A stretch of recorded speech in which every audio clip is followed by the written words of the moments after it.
Karena itu saya minta sabar, tenang, kita kembali ke tempat masing-masing. Yang kemarin nabrak pagar proses, yang mencaci maki menghina proses. Periksa aliran anggaran iuran buruh. Said Iqbal semakin diburu oleh warga Jabar dan netizen, terutama pendukung Kang Deddy Mulyadi ya, terkait aliran dana yang masuk ke Partai Buruh dan Serikat Buruh, teman-teman. Ya, mereka meminta agar aliran dana yang masuk ke Partai Buruh itu diaudit. Mereka meminta ya agar transparansi gitu loh. Digunakan untuk apa? Karena netizen melihat Said Iqbal punya rumah yang begitu mewah, punya mobil, sementara para buruh hidup dalam kesusahan, tapi mereka tetap dimintakan iuran sebanyak 1% setiap bulan. Tapi mereka hidup dalam kemiskinan. Yang paling parah lagi adalah mereka diminta, dipaksa, diintimidasi agar memilih dan mendukung Partai Buruh. Ini kan jelas-jelas apa ya? Buruh itu diperalat. Kalau saya boleh mengatakan kasar, para buruh itu dibodoh-bodohin oleh Said Iqbal, teman-teman ya. Aduh, parah ini, teman-teman. Ya, kita lihat dulu lah bagaimana tanggapan dari para netizen, dari para pendukung Kang Deddy Mulyadi, teman-teman ya, agar para buruh semakin sadar gitu ya, bahwa mereka itu dibodoh-bodohi oleh petinggi-petinggi Partai Buruh demi kepentingan politiknya, demi kepentingan pribadinya, teman-teman ya. Kita lihat dulu videonya bersama-sama, nanti juga akan saya reaction kembali ya, silahkan. Periksa aliran anggaran iuran buruh. Coba periksa dan audit. Ya Allah, kasihan para buruh. Sudah capek-capek lelah mengumpulkan uang dengan hasil keringat, dan ada iuran. Iuran tersebut kan bisa juga beli susu, untuk beli susu. Kasihan para buruh. Coba para instansi APH yang bersangkutan periksa sekarang. Jangan takut, ini negara hukum. Jangan sampai kuar-kuar menyebutkan kepada Gubernur Jawa Barat, Gubernur konten, sedangkan dia juga suka konten. Itu siapa itu? Presiden Serikat Buruh itu siapa? Yang Partai Buruh itu tuh? Si Said. Periksa. Kasihan sama orang itu, para buruh tuh. Udah capek-capek. La ilaha illallah. Karena itu saya minta sabar, tenang, kita kembali ke tempat masing-masing. Bawa-bawa Allah, emang apaan? Ini kan urusannya politik, bukan urusan agama, bukan urusan iman. Pak Said, gini loh Pak Said, itu kan iuran buruh per bulan ada transparansinya nggak? Aliran dananya kemana, ke siapa, dan untuk apa? Hah? Terus Pak Said bikin video, ya kan? Di situ marah-marah, giliran minta naik gaji, nyuruh kami, giliran apa? Ada masalah kami yang harus turun, kenapa giliran suruh milih partai kalian pada nggak mau. Sebenarnya kalian ini siapa sih? Kan begitu kan, di videonya banyak kok yang beredar seperti itu, tapi saya nggak mau nyepil. Jadi pertanyaannya, dana iuran buruh itu kemana dan untuk siapa dan kemana, itu pertanyaannya. Oke? Organisasi buruh versus Deddy Mulyadi. Jadi yang sekarang tarik-menarik adalah keinginan organisasi buruh untuk mendesak KDM mengesahkan seluruh aturan tentang pengupahan, terutama rekomendasi upah minimum sektoral yang tidak boleh dicoret, tidak boleh dihapus, tidak boleh diutak-atik oleh gubernur.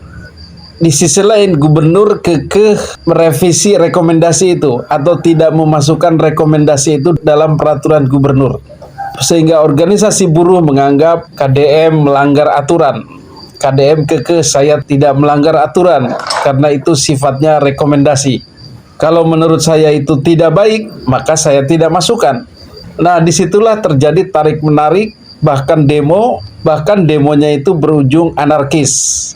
Beberapa kali pendemo dari buruh itu mengancam KDM dan mengeluarkan kata-kata yang kasar, tidak pantas, dan kemudian memframing KDM tidak pro rakyat dan hanya pencitraan atau konten.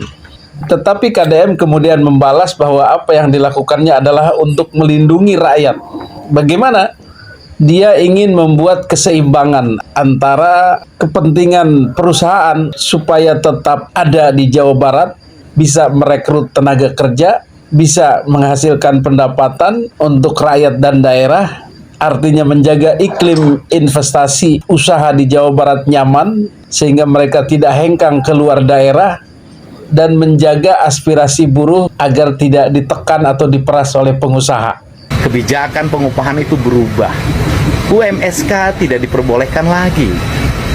Akhirnya industri padat karya jatuh berguguran. Saya menyaksikan buruh-buruh menjerit dan menangis, hidup tanpa pesangon. Saya menyaksikan buruh penjual besi untuk menyambung kehidupannya karena mereka kehilangan pekerjaan. Untuk itu, saya mengambil resiko ini. Saya merelakan diri saya dicaci maki. Jadi KDM berusaha di tengah, karena beliau sangat berpengalaman. Ketika organisasi buruh ini dituruti, maka efeknya perusahaan akan minggat semua. Sehingga pada akhirnya terjadi pengangguran besar-besaran, rakyat Jawa Barat tidak bisa bekerja lagi. Jadi prinsip KDM, mending yang ada aja disyukuri sambil diperbaiki pelan-pelan. Iqbal kudu tanggung jawabnya, Kang. Ya harus lah. Harus tanggung jawab itu segala macam bentuk kerusakan dan kerugian. Tinggal dili saja berapa kerugiannya dari demo kemarin itu. Mau nggak ditanggung jawab itu? Jangan cuma bisa demo aja. Kalau udah pada pergi pabrik, bisa apa itu sih balik-balik? Mending kalau dari Jawa Barat pindahnya ke Jawa Tengah atau ke Jawa Timur. Kalau sampai pindahnya ke luar negeri, nah, masalah karang-karang dari PHK bisa apa dia? Coba diem. Gaji 4 juta, 5 juta masih pada ngutuk. Aneh ini orang-orang ini. Said Iqbal kritik Deddy Mulyadi, stop pencitraan dengan konten-konten. Bagi saya, ini bukan kritik, tapi ini lebih ke dendam politik 2024. Deddy Mulyadi yang berada di pihak Prabowo, sementara Said Iqbal berada di pihak Anies.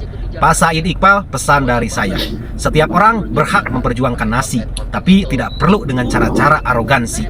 Pak, bagi saya Anda bukan presiden partai buruh, tapi Anda lebih ke politisi. Sarekeun moal balik. Aing mah percaya buruh ayeuna mah parinter, cerdas, tidak mudah diadu domba, bahkan terprovokasi. Apalagi terprovokasi ku jelema modelan Said Iqbal anu diduga memanfaatkan buruh untuk kepentingan politik. Bayangkan orang sebagai buruh teh gawe banting tulang ti isuk tipkeun ka sore jang nafkahan keluarga. Tapi setiap orang gajian dipotong 1% jang iuran serikat pekerja. Ayeuna semisal gaji orang teh 5 juta. Ya, berarti 1% dina 5 juta teh 50.000. Tah eta teh setiap bulan 1 orang 1 anggota. Lamun misalkan di satu perusahaan eta aya 1.000 anggota, kalikeun atuh 50.000 kali 1.000 sabaraha. Ya tapi kan hasil iuran eta teh jang kegiatan organisasi seperti rapat, demo. Tapi ulah polos teuing, gaji ketua jeung pengurus organisasi pekerja oge digaji teh make duit iuran anggota. Lumayan sih gajina 2,4 juta hingga 15 juta per bulan. Eta teh lamun iuranna diambil dari pekerja anu gajina teh UMK nya, upah minimum kabupaten atau kota. Tapi coba bayangkeun lamun misalkan 1% eta diambil dari UMSK, upah minimum sektoral kabupaten dan kota, anu upah atau gajina teh di atas UMK, beuki gede deui atuh iuranna. Makana kunaon jelema ieu gogoro kan paling lantang soal UMSK. Paham meureun arahna ka mana? Hiji deui, menurut data BPS tahun 2023 ya, jumlah buruh pabrik di Indonesia mencapai 19,34 juta. Taruhlah 19 jutanya buruh pabrik teh. Kira-kira lamun misalkan iurana kita ambil dari gaji UMK, misalkan 5 juta 1% 50.000 dikali 19 juta buruh pabrik, kira-kira sabaraha? Yang kemarin nabrak pagar proses, yang mencaci maki menghina proses. Terus akhirnya mau Majalengka, lagi PHK masal, so buru-buru turun kan itu dong ribut bae di dia. Para buruh ini kan pemikirannya sempit kami karena masih terhalang sama dinding pabrik.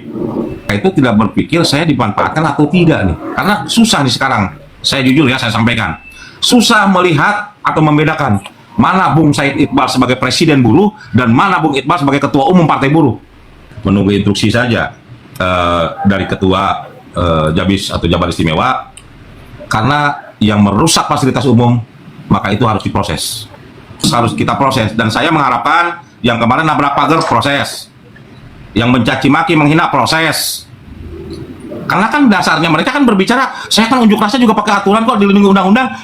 Ente juga melanggar, harus pakai undang-undang. Jangan sampai unjuk rasa dengan dasar undang-undangnya ada, punya hak secara konstitusi, akhirnya diproses minta kebijakan. Adil tuh, saya canah katanya dulu waktu mau nyalon, arek ngurangi pengangguran. Kunaon sih elementa atau kan itu calon presiden mana? Sok Kang Ame, misalkan buka dulu tadi gawe, sok atuh daftarkan ke Said Iqbal. Iya ya, ke presiden buruh. Apa iuran 1%?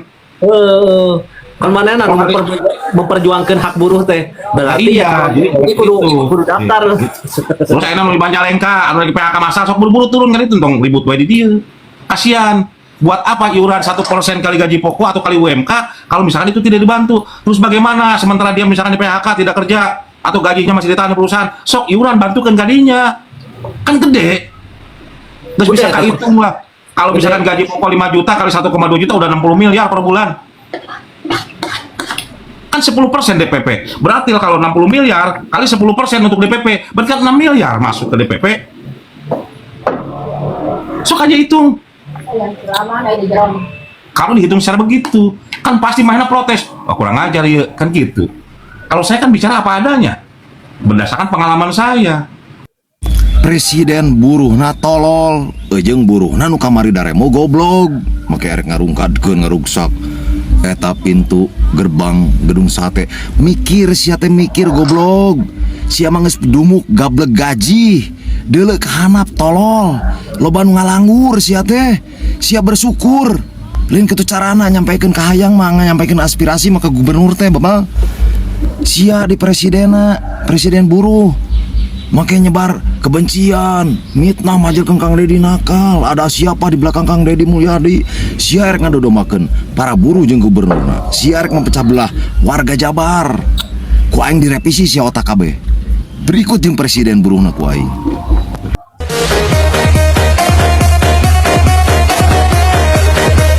Kayak buruh minta naik gaji mulu, ya udah lu naik gaji mulu, ujungnya lu PHK, kita ganti robot gitu. Kayak contoh-contohnya kayak di negara maju, di Europe ya, di Amerika semua kan udah pakai robot. Cuman Indonesia karena buruhnya murah, mereka masih pakai manusia. Cuman menurut gua bro, Indonesia itu sama China itu mirip. Dulu China juga buruhnya murah, makanya semua orang bikin pabrik di Cina. Iya. Tapi sekarang mana ada orang bikin pabrik kayak di Cina, semua udah pindah. Kenapa? Karena buruh di Cina itu harganya naik, udah mahal. Akhirnya di Cina itu semua bikinnya pakai apa? Pakai robot. Nah, Indonesia perlahan-lahan juga pasti naik. Minta gajinya, upahnya naik. Akhirnya pasti diganti robot gitu loh. Akhirnya nanti pindah lagi ke negara yang lebih jelek lagi, misalnya ke Pakistan. Akhirnya ya pasti tergantikan dengan AI. Makanya manusia itu nggak boleh stop learning ya. Kayak pepatah Darwin lah bro ya. Di dunia ini bukan yang paling kuat atau yang paling pinter gitu ya, yang paling bisa beradaptasi. Gitu. Protes yang dilakukan oleh Said Iqbal sebagai presiden buruh, sebagai presiden Serikat Buruh dan para buruh tentang ketetapan Kang Deddy Mulyadi tentang UMSK dan UMK ini belum selesai-selesai, semakin ramai di sosial media teman-teman ya. Di samping itu ada karyawan yang di PHK di sana, tapi mereka tidak sadar bahwa para buruh itu diperalat oleh Said Iqbal untuk kepentingan pribadinya gitu loh. Ya kita realistis aja lah, sampai seorang Andri Hakim, seorang pengusaha dan investor, dia juga sebagai influencer ya, sering dia ikut podcast sama Timothy Ronald dan lain sebagainya, ikut berkomentar tentang bagaimana fenomena problem yang dihadapi oleh para buruh ya teman-teman. Karena buruh selalu minta naik gaji, maka perusahaan mau nggak mau, karena perusahaan tidak mampu untuk membayar mereka dengan gaji yang mereka tuntut, maka terjadi PHK besar-besaran, diganti robot, diganti AI, dan kemiskinan semakin meningkat kalau itu terjadi gitu loh. Dan partai buruh nggak punya kepedulian apa-apa setelah para buruh di PHK, setelah para karyawan dikeluarkan dari pabrik. Partai buruh nggak bisa berbuat apa-apa, dan ini tidak banyak disadari oleh para buruh teman-teman. Jadi ayolah para buruh, mulai sadar, mulai berpikir bahwa kalian sedang diperalat oleh Partai Buruh, oleh Said Iqbal demi kepentingan politik. Videonya jelas terang-terangan Said Iqbal mengintimidasi agar para buruh memilih partainya. Gitu loh. Ini kan jelas gitu, kepentingan politik gitu. Said Iqbal tidak bisa berbuat apa-apa, tidak bisa berbuat apa-apa ketika para karyawan di PHK, nggak bisa berbuat apa-apa. Ya, saya bukan anti demonstrasi, bukan. Demonstrasi itu baik sebagai upaya menyampaikan aspirasi, ya. Tapi kita juga harus melihat dampak buruk dari demonstrasi yang dilakukan terus-menerus oleh para buruh, ya, kepada perusahaan. Gitu loh. Kalau Anda tidak cukup dengan gaji yang sudah ditetapkan, Anda jangan jadi buruh, Anda jangan jadi karyawan, Anda bikin usaha sendiri, menciptakan kreatif ekonomi sendiri. Mampu tidak? Gitu loh. Masih banyak orang, terutama di Jawa Barat, pengangguran, angka kemiskinan masih tinggi. Dan Kang Deddy Mulyadi fokus di sini nih, untuk memberantas kemiskinan, untuk memberantas pengangguran di Jawa Barat. Dengan kebijakan-kebijakan yang tentu ini mementingkan dua pihak, yaitu perusahaan dan para buruh gitu loh. Jadi ada keseimbangan di situ agar para investor memberikan investasi yang cukup besar di Jawa Barat gitu, agar nyaman berinvestasi di Jawa Barat gitu teman-teman ya. Ya semoga saja ini para buruh ini cepat sadar teman-teman ya. Mungkin itu, hadanallahu wa iyyakum ajmain. Wassalamualaikum warahmatullahi wabarakatuh.